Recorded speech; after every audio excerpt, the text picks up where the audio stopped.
Est-ce que tu es neutre, toi, Lise? Est-ce que quoi? Tu es neutre. Ouh, je ne pense pas. Je ne me vois pas comme. Pour moi, neutre, là, Stéphane, c'est. Flat, comme ça. Non, moi, je me vois même plus folle. Ouais. Je pense que la plupart des humains, étant des êtres d'émotion, sont assez souvent dans une émotion ou une autre et assez rarement neutres.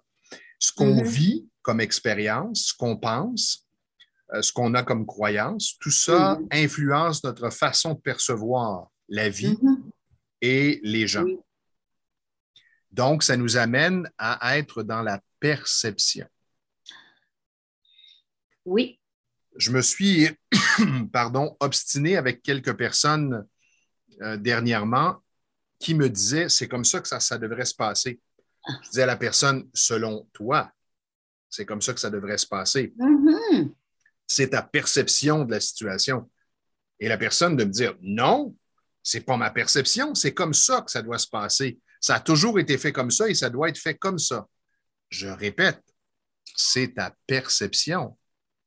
Parce que moi, je n'ai pas la même vision de la situation. Je vois dans cette situation, Stéphane, c'est que j'y crois. Ça devient une croyance que c'est comme ça. Donc, j'ai raison. J'y crois tellement que j'ai raison. Et quand toi, tu dis, moi, je vois la chose de façon différente, très difficile pour la personne qui y croit. Même si c'est une supposition, même si c'est imaginaire, ça devient sa réalité. Voilà. Et ça a toutes sortes de conséquences. Alors, c'est pour cette raison que lorsqu'on en prend conscience, on a la responsabilité de prendre un recul par rapport à ce qu'on perçoit et on devrait se poser la question, est-ce que c'est ma perception ou c'est la réalité? Mhm. Alors, si une Oui. voiture blanche circule sur la rue, c'est un fait, c'est une voiture blanche. Ça, c'est en principe incontestable. Oui, oui. Cependant, si je dis la voiture roulait rapidement, Ah. c'est une perception. Peut-être qu'elle roulait rapidement, peut-être que c'est ma Mhm. perception. Est-ce que j'ai pu le mesurer? Est-ce qu'elle roulait au-dessus de la limite permise ou en deçà? Il y a plein d'éléments qui peuvent influencer la réponse. Alors, en fin de compte, quand on parle de perception qui se transforme en supposition et en croyance, la seule façon de bien transiger en termes de communication, selon moi, Stéphane, ce serait de questionner comme rapidement. Qu'est-ce que c'est pour toi rapidement? C'est peut-être 150 km/h. Pour quelqu'un d'autre, c'est peut-être 100. Alors, plus je vais questionner, je vais démystifier, je pense, cette supposition, cette perception pour m'amener à être capable de voir que, oups, je l'avais perçu comme ça. Peut-être que c'est pas tout à fait ça.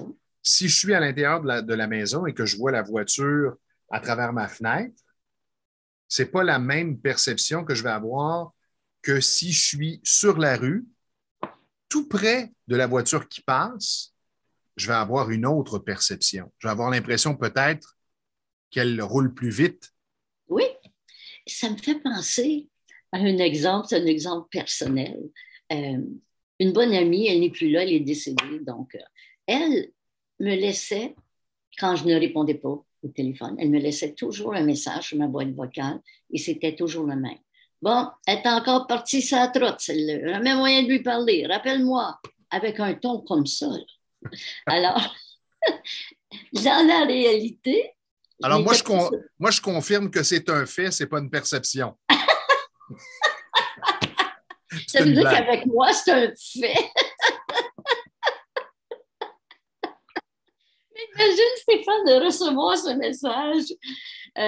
C'est pas agréable. Et moi, je n'étais pas sur la trotte parce que mon mode, si je travaille sur un dossier important, si je ne réponds pas, je vais dire 45 minutes, je ne prends pas mes appels. Je vais retourner mes appels dans une heure, par exemple. Mais à chaque fois, Elle est encore partie sur la trotte. On n'a jamais moyen de parler. Quelle supposition! Et elle ne me demandait pas si j'étais partie sur la trotte quand je l'ai rappelé. Puis à retenir que la supposition, en fait, ça risque de créer un inconfort et chez vous et chez l'autre. Et la supposition, elle sert qui, elle sert quoi? Alors, prenez un recul et, OK, je le perçois comme ça. Je ne suis pas certain que c'est la réalité. Pour l'instant, c'est ma perception, mais je vais aller valider si je peux valider. Oui. C'est comme si je me disais, Stéphane devrait bien savoir, il me connaît assez. Disons que je me disais, non, Stéphane, il ne répond pas à mon besoin. Et puis, je ne le vérifie pas, là. Mais je me dis, il devrait savoir, il me connaît assez bien. Comment ça qu'il ne le fait pas?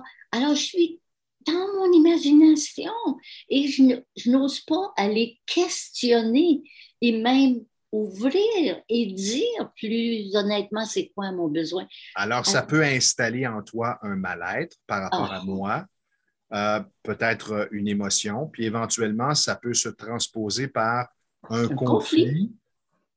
Oui. Exactement. Donc, je vois, à partir de ce que l'on dit, il y a une responsabilité des deux côtés. Quand je reçois une supposition, quand je fais une supposition, je pense qu'il faut le travailler des deux côtés. À partir d'une supposition que l'on veut bien traiter plutôt que créer un conflit, un inconfort, rester dans l'inconnu, faire d'autres suppositions. Alors, je pense que c'est des deux côtés. Effectivement. En espérant que ça vous aura aidé, cette capsule, et que vous serez en mesure de vous observer maintenant, analyser les situations et les gens. Bonne expérimentation.